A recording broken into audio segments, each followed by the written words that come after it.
MBN 정원뉴스 오늘 주요 뉴스입니다. 여야 대선 주자들이 오늘 일제히 대통령 후보로 공식 등록하고 모레부터 공식 선거운동에 들어갑니다. 이재명 민주당 후보는 유능한 경제 대통령을 앞세웠고 윤석열 국민의힘 후보 측은 공정한 나라를 만드는 대장정의 시작이라고 소감을 밝혔습니다. 안철수 국민의당 대선 후보가 윤석열 국민의힘 후보를 향해서 서울시장 재보선 때와 같은 여론조사 방식으로 단일화를 하자고 공식 제안했습니다. 윤 후보는 정권 교체를 위한 제안은 감사하지만 여론조사 방식은 아쉽다는 입장을 밝혔습니다. 잠시 후 저녁 8시부터 쇼트트랙 국가대표 황대헌 선수가 남자 500m에서 대회 2관왕에 도전합니다. 2014년 소치와 2018년 평창에서 금메달을 딴 여자 계주도 잠시 후에 열리는 결승전에서 올림픽 3연패를 노립니다. 코로나19 신규 확진자가 연일 5만 명 이상을 기록하며 재택치료를 받는 확진자 수가 처음으로 20만 명을 넘었습니다. 정부는 내일 자가진단 키트 3천만 개를 긴급 공급하고 면역 저하자와 요양시설 입소자 등을 우선으로 하는 4차 접종 계획을 발표합니다. 조 바이든 미 대통령과 블라디미르 푸틴 러시아 대통령이 우크라이나 전쟁 위기를 두고 62분간 통화를 했지만 서로 기존 입장을 고수하며 해법을 찾지 못했습니다. 우크라이나 수도 키이브에서는 발러 시위가 이어지는 가운데 극우 민병대를 중심으로 군사훈련을 받는 민간인도 늘고 있습니다. 내일 전국이 대체로 흐린 가운데 산발적으로 눈과 비가 내리겠습니다. 특히 강원 산간 지역에서는 오늘 밤부터 최고 20cm의 많은 눈이 내릴 것으로 보여서 각별한 주의가 필요합니다. 여러분 안녕하십니까? MBN 종합뉴스입니다. 여야 대선 후보들이 중앙선관위에 20대 대통령 후보로 공식 등록했습니다. 후보 등록 첫날인 오늘 모두 8명이 등록했습니다. 여야 후보들은 모레 화요일부터 공식 선거운동에 들어갑니다. 여론조사에서는 이재명 더불어민주당 후보와 윤석열 국민의힘 후보가 초접전을 벌이고 있습니다. 먼저 김현 기자입니다. 제20대 대통령 후보자 등록 첫날, 이재명 더불어민주당 후보는 국제보건 전문가 차지호 카이스트 교수와 만 18살 생애 첫 투표자 남진희 광주 공동선대위원장을 통해 등록했습니다. 이 후보는 SNS를 통해 안팎의 위기를 이겨내고 희망을 만들어가겠다며 유능한 경제 대통령이 되겠다고 밝혔습니다. 윤석열 국민의힘 후보는 이철규 전략기획부총장을 통해 내일을 바꾸는 대통령이라는 문구가 적힌 봉투를 전달했습니다. 대한민국이 지금보다 보다 정의롭고 공정한 나라, 또 국민들이 마음 놓고 안심하고 살아갈 수 있는 이런 나라를 만드는 대장정에 섰습니다. 9시쯤 직접 등록 장소를 찾았던 안철수 국민의당 후보는 부인 김미경 교수가 확진 판정을 받자 이태규 총괄선대본부장을 통해 등록을 마쳤습니다. 심상정 정의당 후보는 라이더 청년 노동자와 태안화력발전소 청년 노동자 등을 대리인으로 내세웠습니다. 허경영 국가혁명당 후보는 가장 먼저 등록 장소를 찾아 서류를 제출했고 김동연 새로운 물결 후보도 부인과 함께 등록을 마쳤습니다. 후보자 등록이 시작됐지만 여론조사 결과는 여전히 초접전입니다. 서던포스트 여론조사에서는 이 후보 35%, 윤 후보 35.5%로 초박빙 대결을 예고했고 리얼미터 여론조사에서도 이 후보 39.1%, 윤 후보 41.6%로 오차 범위 안에서 접전을 벌였습니다.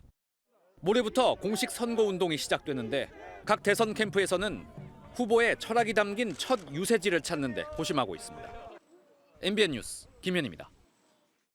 오늘 안철수 후보가 윤석열 후보를 향해 야권 단일화를 전격 제안했습니다. 대선 후보 등록을 마치고 비대면 기자회견 형식으로 제안을 한 건데요.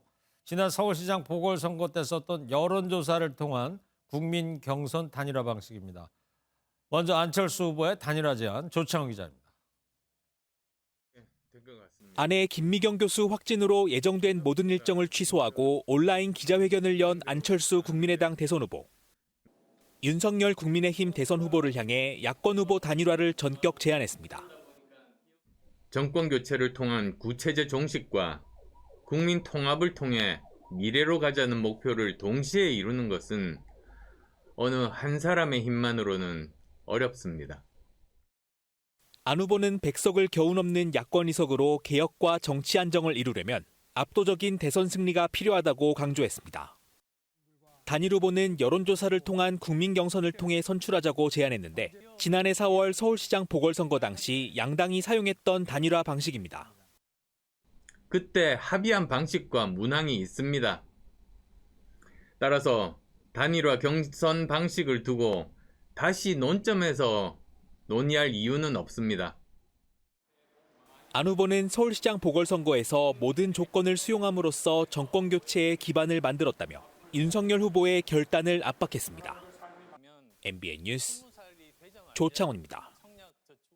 윤석열 국민의힘 대선 후보는 안철수 후보의 여론조사 방식의 단일화 제안에 대해서 고민해 보겠지만 아쉽다고 말했습니다. 윤 후보는 안 후보에게 전화를 걸어서 코로나 확진 판정을 받은 부인 김미경 교수의 안부를 묻는 등 소통의 가능성을 열어놨습니다. 우종환 기자입니다. 윤석열 국민의힘 대선 후보는 안철수 국민의당 후보의 단일화 공식 제안에 대해 정권 교체를 위한 대의 차원에서 긍정적으로 평가한다고 말했습니다. 하지만 여론조사 경선 방식을 두고는 아쉽다는 반응을 보였는데 무엇이 아쉬운지에 대해서는 자세히 답변하지 않았습니다. 여론조사 얘기를 저도 들었는데 좀 고민해 보겠습니다만은 좀 아쉬운 점도 있습니다. 이양수 선대본 수석 대변인은 여론조사 경선을 두고 민주당과 이재명 후보의 야권 분열책으로 악용될 우려가 있다며 선을 그었습니다. 여권 지지층이 여론조사에서 약한 후보를 고르는 역선택 가능성이 있다는 겁니다. 그 경쟁 방식의 단일화가 아닌 안철수 후보 측에서 후보 출마를 포기하고 우리 후보에 대한 지지 선언을 하는 방식이라면은 그에 대해서는 마다할 이유가 없다라는 이야기를 해왔습니다. 다만 국민의힘은 윤 후보가 안 후보에게 코로나19 확진 판정을 받은 김미경 교수 문안 전화를 했다는 사실을 밝히며 두 후보 간 추후 소통 가능성을 열어놨습니다. 이런 가운데 윤 후보는 마이크 펜스 전 미국 부통령을 만나 한미동맹 강화와 대북 현안에 대한 의견을 교환했습니다. 윤 후보의 호남 열정 열차 일정 중 구두를 신은 채 좌석 위에 발을 올려놓은 모습이 공개돼 논란이 되기도 했는데 윤 후보 측은 장시간 이동으로 인한 경련으로 양해를 구하고 올렸다며 세심하지 못했다고 유감을 표했습니다. MBN 뉴스 우종환입니다. 이재명 민주당 후보는 야권의 단일화 움직임에 대해 위기 극복과 민생이 먼저라며 대응을 자제했습니다. 메타버스 마지막 일정으로 제주를 찾은 이재명 대선 후보는 기본소득 정책을 제주도에서 시범 실시하겠다고 말했습니다. 정치보복 없애야 한다고 강조했고요. 최현미 기자의 보도를 먼저 보시고요. 단일화를 둘러싼 각 당의 치열한 수싸움 짚어보겠습니다. 제주를 찾은 이재명 더불어민주당 대선 후보는 제주도민 임금이 전국에서 최하위 수준이라며 기본소득 정책을 제주도에서 시범 실시하겠다고 말했습니다. 이어 4.3 평화공원 위령탑을 참배하고 정치보복 때문에 누군가 다시 죽는 일이 반복되지 말아야 한다며 윤석열 후보의 적폐수사 발언을 겨냥했습니다. 우리 노무현 대통령을 정치보복하느라 그분을 떠나보낼 수밖에 없었던 그 안타까운 기억을, 그런 일이 다시 벌어질 것이라고 공언하는 후보가 있습니다. 민주당 선대위는 윤 후보의 정치보복 발언을 기점으로 하락세였던 이 후보 지지율이 상승 반전되고 있다고 평가했습니다. 저희들 자체 조사를 보더라도 작게는 4, 5%, 크게는 한 7, 8%까지 하락했던 후보의 지지율이 다시 상승세로 돌아서 다시 오차범위 내의 접전으로. 이 후보는 야권 단일화 움직임에 대해 직접적인 대응을 자제하는 한편 안 후보의 부인 김미경 교수의 쾌유를 기원했습니다. 위기를 극복하고 민생을 챙기는 것이 가장 중요한 정치의 과제입니다. 국민을 중심에 놓고 미래로 나아갈 때다라고 생각합니다. 이 후보는 내일 서울 명동에서 경제와 국민 통합을 위한 대국민 기자회견을 열고 공식 선거운동에 임하는 의지를 밝힐 계획입니다. MBN 뉴스 최은미입니다. 사건 사고 소식 모았습니다. 경남 창원의 한 국도에서 승용차가 가드레일을 들이받았습니다. 이 사고로 운전자와 동승자가 현장에서 숨졌고요. 인천항에서는 40대 근로자가 우회전을 하던 거대한 트레일러에 치여서 숨졌습니다. 노승환 기자입니다. 흰색 승용차가 뒷좌석과 트렁크만 남기고 두 동강 났습니다. 차의 앞부분 잔해는 형체를 알아볼 수 없습니다. 경남 창원시의 한 국도에서 한 승용차가 갓길 보호 난간을 들이받아 운전자와 동승자가 그 자리에서 숨졌습니다. 2차 사고는 뒷차가 블랙박스가 있는데 영상을 보면 속도를 상당히 많이 냈습니다. 인천항 컨테이너 터미널에서는 야간 근무를 하러 가던 40대 근로자가 항만내 교차로에서 컨테이너를 옮기는 대형 트레일러에 치여 숨졌습니다. 트레일러가 워낙 크다 보니 우회전하다 근로자를 발견하지 못하고 사고를 낸 것으로 경찰은 추정하고 있습니다. 경찰은 트레일러 운전자 과실을 포함해 항만 운영사와 해당 하청사의 안전수칙 위반 여부를 확인하고 있습니다. 강원도 화천군에선 주택가 옆 야산에서 불이 나 1시간여 만에 꺼졌습니다. 경찰은 주민이 쓰레기를 태우다 불이 난 것으로 보고 주민을 입건해 조사하고 있습니다. MBN 뉴스 노승환입니다. 유명 배달업체 기사가 술 취한 여성을 집에 데려다 주겠다며 차에 태운 뒤 성추행을 했다가 경찰에 긴급 체포됐습니다. 그리고 길고양이 학대 영상을 올린 게시자에 대해서 경찰이 수사에 나섰습니다. 이혁재 기자입니다. 서울 강남의 한 도로입니다.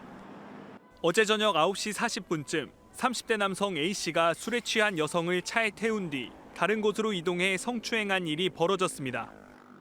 피해자는 지나가던 행인에게 도움을 요청해 경찰에 신고한 것으로 파악됐습니다. 경찰은 약 1시간 동안 이곳 일대를 돌며 동선을 추적해 도주하려던 남성이 탄 차량을 순찰차로 막은 뒤 검거했습니다. A씨 차량 안에서는 항정신성 의약품 등도 나온 것으로 알려졌습니다. 서울 서초경찰서는 A씨를 성폭력 범죄의 처벌 등에 관한 특례법 위반 혐의로 입건하고 자세한 사건 경위를 조사하고 있습니다.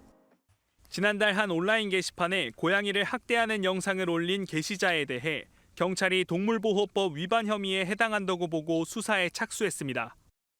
영상에는 철제 틀에 길고양이를 잡아 가둔 채 산채로 불태우는 모습이 담겼는데 청와대 국민청원 게시판에는 게시자에 대한 수사를 촉구하는 글이 올라오기도 했습니다. 서울 강남경찰서는 다른 서로 접수된 사건을 병합하고 피의자 신원과 범죄 혐의를 밝히기 위해 적극 수사할 것이라고 밝혔습니다. MBN 뉴스 이혁재입니다. 박근혜 전 대통령이 퇴원하고 지낼 대구 달성군이 요즘 떠들썩합니다. 거처 주변에 지지자들이 모여들고 있고요. 주민들도 크게 반긴다는 소식입니다. 심우영 기자입니다. 박근혜 전 대통령이 퇴원 후 지내게 될 대구 달성군 사저. 이른 아침부터 사저 주변은 구경하려는 시민들로 북새통을 이뤘습니다. 3355 모여든 시민들은 사저를 배경으로 사진을 찍고 내부를 살펴봤습니다. 환영 현수막도 내걸렸는데 주민들은 박 전 대통령의 귀향을 크게 반겼습니다. 퇴원하시고 또 여기서 또 나이 70 넘어가지고 여생을 보낸다 하니 아주 우리 동네에서는 영광스럽죠. 기쁜 일입니다. 한번 가보자 왔는데 오니까 너무 대통령께서 여기 오신다는 게 대구에 오신다는 게 너무 좋아요 저는. 한 주민은 박 전 대통령이 억울한 옥살이를 했다며 눈물을 보였습니다. 뭐 때문에 옥살이를 했는지 그것도 모르겠고요. 정말로 이 온다가니 너무 좋으신 너무 환장하고 텔레비 보고 너무너무 많이 울으십니다. 정말로.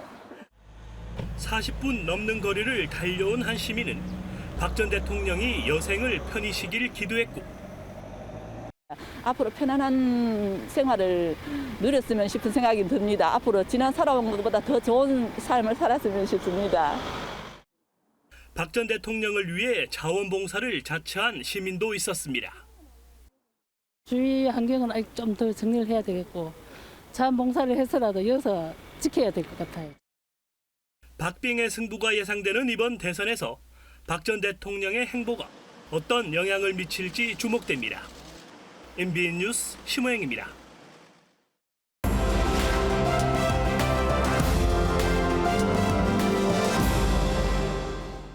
네, 화제 뉴스 골라서 보는 픽뉴스 하겠습니다. 오늘 김정민 기자입니다. 자, 첫 번째 키워드가 시상식 댓글 테러네요. 베이징 올림픽 관련 소식인가 보죠? 네, 그렇습니다. 어제 차민규 선수가 스피드스케이팅 500m에서 은메달을 땄죠. 그런데 차민규가 시상대에 오르기 전에 했던 아주 사소한 행동이 중국인들의 비난을 사고 있습니다. 어떤 행동을 했어요? 네, 시상대에 오르기 전에 손으로 그 자리를 쓰는 듯한 동작을 했는데 지금 저 장면이군요. 네, 그렇습니다. 중국 네티즌들이 욕설과 비하 표현을 쓰면서 테러에 나선 겁니다. 그런데 시상대 쓰는 저 장면이 왜 비난의 대상이 되는 거예요? 네, 4년 전 평창 동계올림픽 기억하실 겁니다. 당시 쇼트트랙 계주에서 동메달을 땄던 캐나다 팀이 다른 종목의 편파 판정에 대해 항의하는 차원에서 비슷한 동작을 했었는데요. 차민규가 그걸 따라했다 이렇게 반발을 하는 겁니다. 네. 어젯밤에 중국판 트위터 웨이보에서 핫이슈 1위에 올랐고요. 조회수가 2억 회를 넘은 상황입니다. 조회수 2억 회나 된다. 차민규 선수 입장은 뭡니까 그래서? 네, 차민규도 공식 입장 밝혔습니다. 시상대가 나에게 소중하고 값진 자리이기 때문에 경건한 마음으로 올라가겠다는 취지였다며 존중한다는 의미로 세리머니를 했다고 해명했습니다. 네, 존중의 의미였다. 차민규 선수의 입장은. 네. 그리고 개막식 때 이 등장했던 한복도 또 논란이 되고 있는데 한복을 입은 사진을 올린 우리나라 연예인들에 대한 댓글 테러도 이어지고 있다면서요? 네, 그렇습니다. 지금 화면에 보이실 텐데 배우 박신혜 씨가 한복을 입은 사진을 자신의 SNS 계정에 올린 겁니다.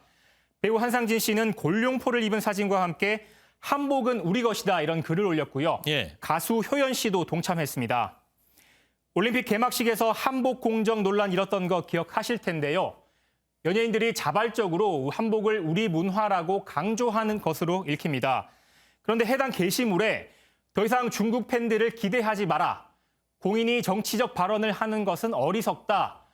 한국은 중국의 속국이었다는 등의 비난 댓글이 쏟아지고 있습니다. 네, 한상진 씨 얘기대로 한복은 뭐 우리 것이죠. 네. 자, 다음 키워드 보겠습니다. 독서실 혼석 금지, 예. 남녀 학생이 같이 앉아 있으면 안 된다, 뭐 이런 얘기 같은데 뭐 아직도 저런 게 있어요? 네, 바로 전북 전주에서 있었던 일인데요. 대법원에서 위헌 판단을 받았습니다. 전북 전주에 있는 한 독서실 운영업체가 지난 2017년 독서실을 열고 교육당국에 등록했는데요. 전라북도의 조례에는 열람실에 대해 남녀 좌석이 구분되도록 배열하라라고 규정돼 있었습니다. 교육청의 현장 점검 결과 A사가 운영하는 독서실에서는 남녀가 뒤섞여 있었고 곧바로 교습 정지 처분을 내렸습니다. A사가 이에 대해 소송을 제기한 건데요. 네. 1심 재판부는 A사의 손을 들어주면서 교습 정지 처분을 취소했는데요. 2심은 남녀 혼석이 주변의 학습 분위기를 해칠 수도 있다고 보면서 교습 정지 처분이 적법하다고 판단했습니다. 이에 대해 대법원은 독서실 운영자와 이용자의 자율이 보장돼야 하는 영역에 지방자치단체가 지나치게 개입했다며 2심의 판단이 잘못됐다고 지적했습니다. 재판부는 독서실 운영자의 직업 수행 자유와 독서실 이용자의 자기 결정권을 침해하는 것으로 헌법에 위반된다고 판시했습니다. 네, 그러니까 남녀 혼석 금지가 헌법에 위반된다 이런 그 내용이네요, 그렇죠? 예. 그렇습니다. 자, 다음 키워드 볼까요? 선글라스 낀 김정은. 북한 김정은 국무위원장이 선글라스 끼고 어디 나간 모양이죠? 네, 수만 명의 인파 속에 선글라스를 낀 김정은 위원장이 눈길을 끄는데요. 오늘 아침 조선중앙TV로 보도된 장면입니다. 예. 김정은 위원장이 어제 평양 화성지구에 있는 1만 세대 주택 건설 착공식에 참석해 공사의 중요성을 강조한 건데요. 김 위원장은 평양시의 현대적 도시 구획을 세우기 위한 첫 단계의 건설이라고 밝혔습니다.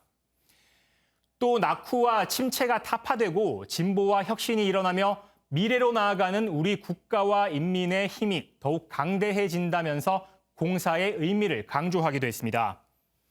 김 위원장은 앞으로 3년 안팎에 수만 세대의 살림집과 공공 건물이 생겨난다면서 평양 일대의 대규모 공사들이 이어질 것임을 시사했습니다. 네, 그랬군요. 예. 자, 다음 키워드가 돌아온 트럼프네요. 트럼프 전 대통령이 어디 뭐 행사장 같은 데 등장했나 보죠? 네, 바로 통일교 관련 단체가 주최한 한반도 평화 서밋이라는 행사에 기조연설자로 등장한 건데요. 행사 주제에 걸맞게 북한과 한반도 평화 관련 발언이 이어졌습니다. 한번 들어보시죠. 북한이 취할 수 있는 최선의 방안은 적극적인 협력과 통합, 경제 발전이라고 굳게 믿습니다. 그러나 그렇게 되려면 핵무기의 위협이 없어야 합니다. 핵무기는 도움이 되지 않습니다. 네, 트럼프는 또 최근 북한의 잇따른 미사일 발사에 대해서도 언급했는데요. 김정은 위원장이 지금의 미국 지도자를 존중하지도 신뢰하지도 않는다면서 자신이 대통령이었다면 절대 이런 일이 없었을 거라고 강조한 겁니다. 또 자신이 재임할 당시에는 김정은 위원장과 서로 관계가 좋았고 서로가 좋아했다고 특유의 자랑을 늘어놓기도 했습니다. 네, 트럼프 전 대통령이 이제 현직에서 물러났지만 특유의 화법은 뭐 전혀 변하지 않은 것 같아요. 예. 오늘 여기까지 듣겠습니다. 픽뉴스 김정민 기자였습니다. 신규 확진자 폭증에 재택 치료 중인 확진자 수가 처음으로 20만 명을 넘었습니다. 정부가 제시한 관리 가능 한계치도 넘어선 수준이죠. 바뀐 검사 체계로 자가진단 키트를 구하기가 어렵다는 말이 나오고 있는데 정부가 3천만 개를 긴급 공급하기로 했습니다. 이상주 기자입니다. 신규 확진자가 56,431명으로 나흘 연속 5만 명 이상이자 역대 최다를 기록했습니다. 이에 따라 재택치료자 역시 하루 만에 15,000명 이상 늘면서 처음으로 20만 명 이상이 됐습니다. 방역당국이 밝힌 관리 한계치 21만 명을 넘어선 겁니다. 그렇지만 언제라도 이상이 있으실 경우에는 동네 병원이라든지 바로 비대면 진료가 가능하다는 말씀을 드리겠습니다. 저녁 같은 경우도 시도에 설치되어 있는 재택치료 상담센터가 되겠습니다. 여기에서 전화를 거셔가지고 하시면 되겠습니다. 의사가 20명 정도, 간호사도 15명 정도 같이 이렇게 상시 대기하면서. 특히 자가진단 키트의 가격이 폭등하고 있는 상황에서 정부는 내일부터 2주간 총 3천만 명분을 공급한다고 밝혔습니다. 개인은 약국과 편의점에서 자가진단 키트를 구매할 수 있고 수량은 1인당 1회 5개로 제한되지만 여러 곳에서 구매하는 것은 가능합니다. 진단 키트의 가격은 한때 10배 이상 폭등하며 10만 원 선까지 올라 제2의 마스크 대란까지 우려됐습니다. 정부는 다음 달 1억 9천만 명분의 키트가 공공과 민간 분야에 공급될 예정인 만큼 과다하게 미리 구매할 필요가 없다고 설명했습니다. 키트 공급과 함께 면역 저하자나 고위험군을 대상으로 하는 백신 4차 접종에 대한 세부 계획도 발표할 예정입니다. 최근 미국 질병통제예방센터가 부스터샷 접종 후 4개월이 지나면 효과가 크게 떨어졌다고 발표한 만큼 지난해 10월부터 3차 접종을 받은 대상자를 중심으로 2월 말부터 접종을 시작할 것으로 보입니다. MBN 뉴스 이상주입니다.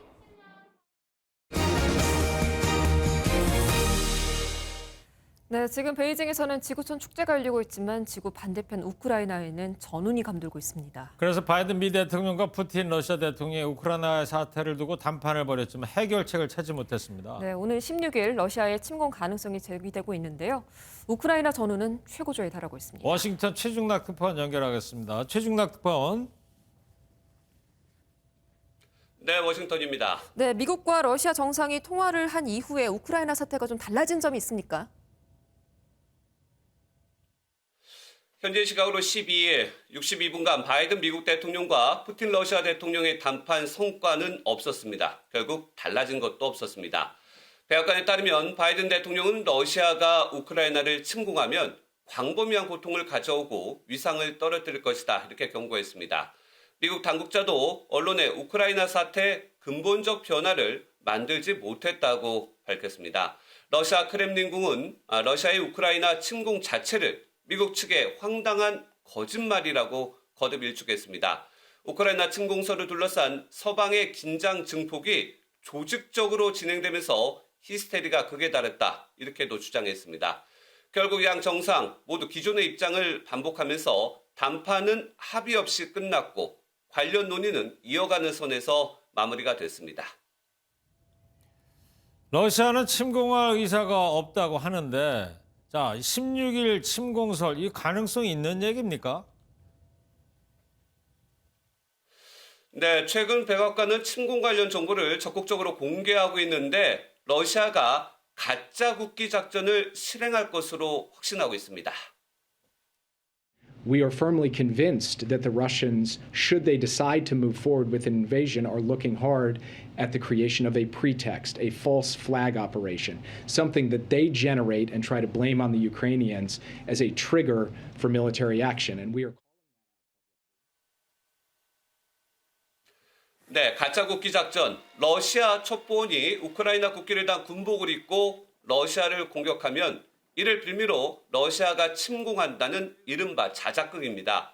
바이든 대통령도 이 같은 정보를 바탕으로 말씀하신 대로 오늘 16일 러시아 침공 가능성을 유럽 정상들과 공유한 것으로 전해졌습니다. 물론 러시아는 우크라이나 주변에 13만 명 이상의 병력을 배치한 이유를 친러시아 분리주의자들을 공격하면 대응하기 위한 것이라고 주장하고 있습니다. 푸틴 대통령이 16일로 침공을 결정했는지 아직 미국도 알 수는 없다는 입장입니다. 하지만 미국도 러시아도 모두 우크라이나 주재 자국 대사관 직원들에게 철수 명령을 내리는 등 무력 충돌에 대비하는 모습입니다. 지금까지 워싱턴에서 전해드렸습니다. 그럼 현재 우크라이나 현지 분위기는 어떨까요? 러시아에 맞서 싸우자는 대규모 시위도 열렸고요. 목총까지 들고 군사훈련을 받는 민간인이 늘었다고 합니다. 크나큰 동요는 없지만 긴장감은 높은 분위기입니다. 전민석 기자입니다. 수천 명 시위대가 대형 우크라이나 국기를 앞세워 대로를 행진합니다. 제2차 세계대전 당시 반소련 진영의 상징이던 적흑기도 등장했습니다. 우크라이나 키이브에선 러시아에 대항해 단결하자는 대규모 집회가 연일 벌어지고 있습니다. Honestly, I'm not afraid because the war wouldn't start like in a week. It's already been going for 8 years. 본격적인 침공에 대비해 민병대에서 군사훈련을 받는 민간인도 늘었습니다. 복장도 동작도 어설프지만 눈빛만은 진지합니다. 나무를 깎아 만든 모형 총을 든 모습에선 절박함까지 느껴집니다. Розуміти і мати якесь уявлення, якусь первинну інформацію отримати, що робити у випадку наступу або якихось. 우크라이나의 전운이 짙어진 가운데 우리 정부는 오늘부터 우크라이나를 여행 금지 지역으로 지정하고 현지 체류 국민의 철수 권고를 내렸습니다. 영국과 미국, 네덜란드 등은 이미 자국민과 외교 인력을 대피시키고 있습니다. 우크라이나 정부는 공포는 도움이 되지 않는다며 국민이 동요하지 않도록 내부 단속에 나섰습니다. MBN 뉴스 전민석입니다.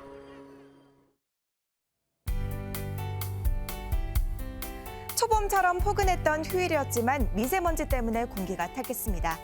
내일도 큰 추위는 없겠지만 서울을 포함한 수도권 등 서쪽 지역은 종일 공기가 탁하겠습니다. 한편 오늘 오후부터 동해안과 제주는 산발적으로 비가 내리기 시작했는데요. 내일 오후부터 전국 대부분 지역으로 확대되겠고요. 영동 북부와 경북 동해안은 최고 20mm, 그 밖에 전국 대부분 지역은 5mm 안팎의 비가 내리겠습니다. 눈비는 모레 새벽까지 이어지겠고요. 강원 북부 산지에는 많은 눈이 예상되면서 오늘 오후 9시를 기해 대설주의보가 발효되겠습니다. 예상 적설량은 최고 20cm 이상의 폭설이 내리겠고요. 강원 중부 산지와 강원 북부 동해안은 최고 10cm, 강원 내륙과 경북 북동 산지는 2에서 7cm, 그 밖의 지역은 1에서 3cm가 예상됩니다. 내일도 추위는 주춤하겠습니다. 중부지방 서울의 아침 기온은 0도, 한낮에는 7도까지 오르겠습니다. 남부지방 내일 한낮 기온은 12도 안팎까지 오르며 포근하겠고요. 동해안 지역은 내일까지 너울로 인한 파도가 높겠습니다. 해안가 접근 등 안전사고에 유의하셔야겠습니다. 포근했던 날씨를 뒤로하고 화요일부터는 다시 추워지겠고요. 수요일과 목요일에는 영하 10도 안팎의 강추위가 찾아오겠습니다. 날씨였습니다. 동계올림픽을 보면요, 저는 저 스키 점프가 가장 멋있어 보이더라고요. 네, 멋있긴 한데 네. 제가 평창 점프대 한번 올라가 봤는데 발바닥이 간질간질하더라고요. 보통 압력으로는 점프가 하기 참 어려울 것 같기도 하고요. 네. 자, 지구촌의 겨울 스포츠 축제 다 함께 즐기면 되는 거죠. 맞아요. 모두가 챔피언이죠. 그렇습니다. 자, 즐기는 올림픽 오늘 밤 우리 쇼트트랙 선수들의 선전을 기대하면서 MBN 중앙 뉴스 모두 마치겠습니다. 함께해 주신 여러분 고맙습니다.